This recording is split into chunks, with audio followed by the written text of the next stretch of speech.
Welcome back to Passionate World Talk Radio Network, a wholly owned subsidiary of Global Media Network LLC.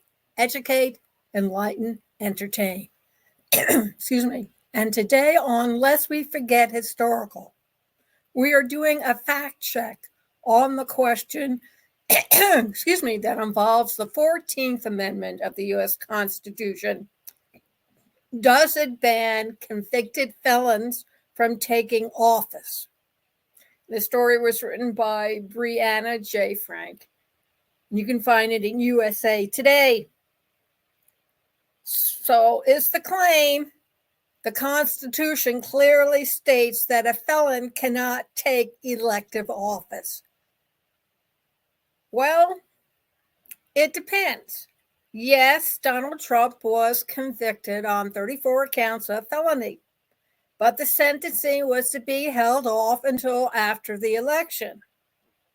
And yes, in Section 3 of the amendment, the 14th, clearly states that a felon cannot take elective office, even if that candidate is the winner of the election. So the question is, if he wins the election, can he still become president of the United States? And the answer is that the 14th Amendment doesn't exactly say that. And as they always tell you, read the fine print. So what does the fine print says? That neither the 14th Amendment or any of the other amendments bans a convicted felon from taking office.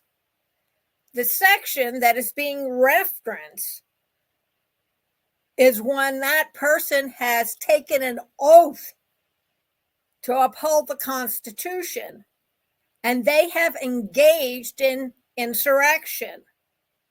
And that can prevent a person from becoming president of the United States. So when you look back at the January 6th insurrection, you could see that Mr. Trump danced a very fine line indeed.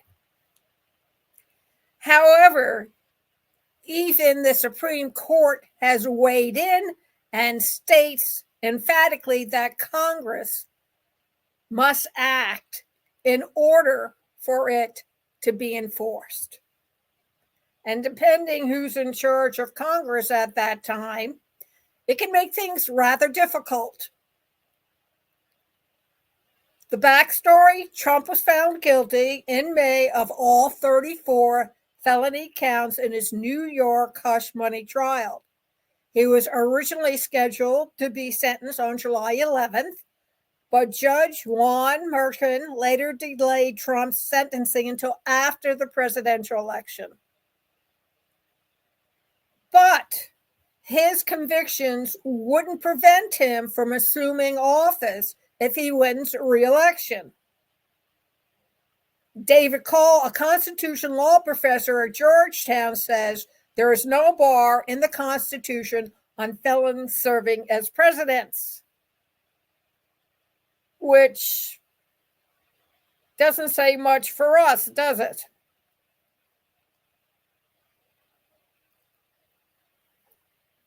The section that is referenced in the post, originally in Threads, does ban people from taking office if they have participated in certain actions.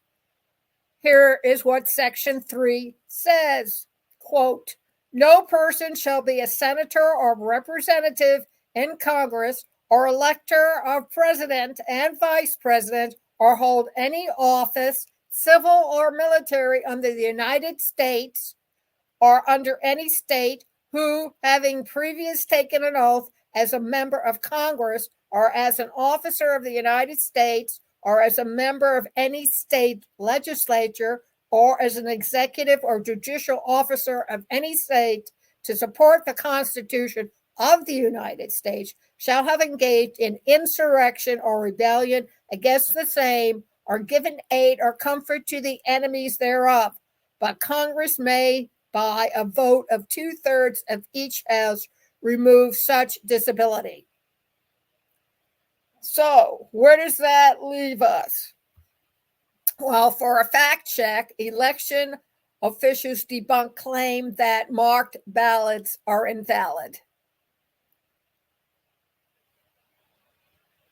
In reference to the Supreme Court in March, overturned a Colorado Supreme Court ruling that allowed Trump to be removed from the state's primary ballots under the provision for his role in the January 6, 2021 attack on the U.S. Capitals.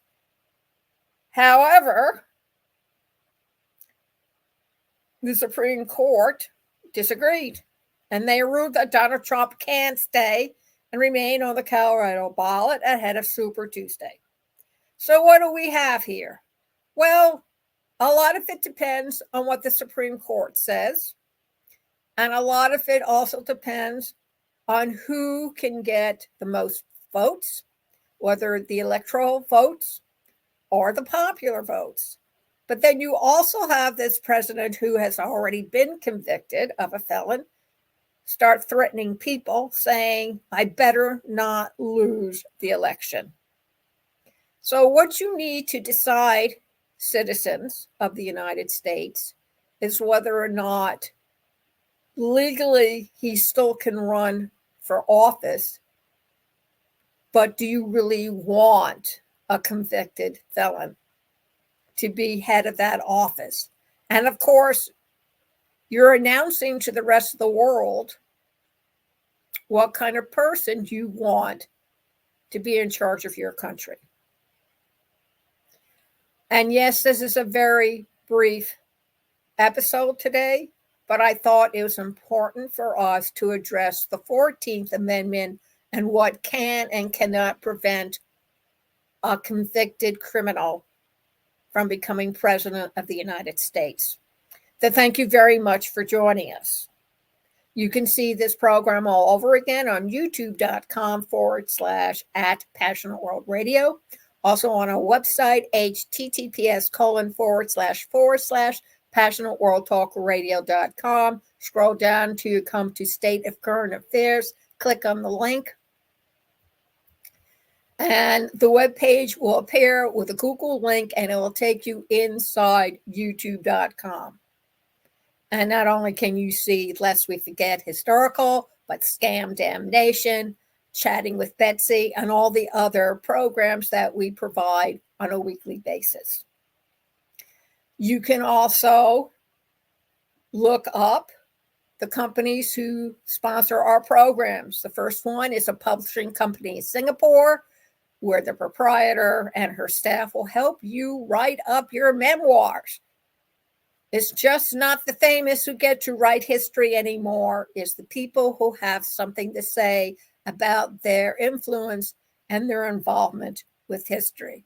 So please do yourself, your family, your peers, and the rest of the world a favor and be published.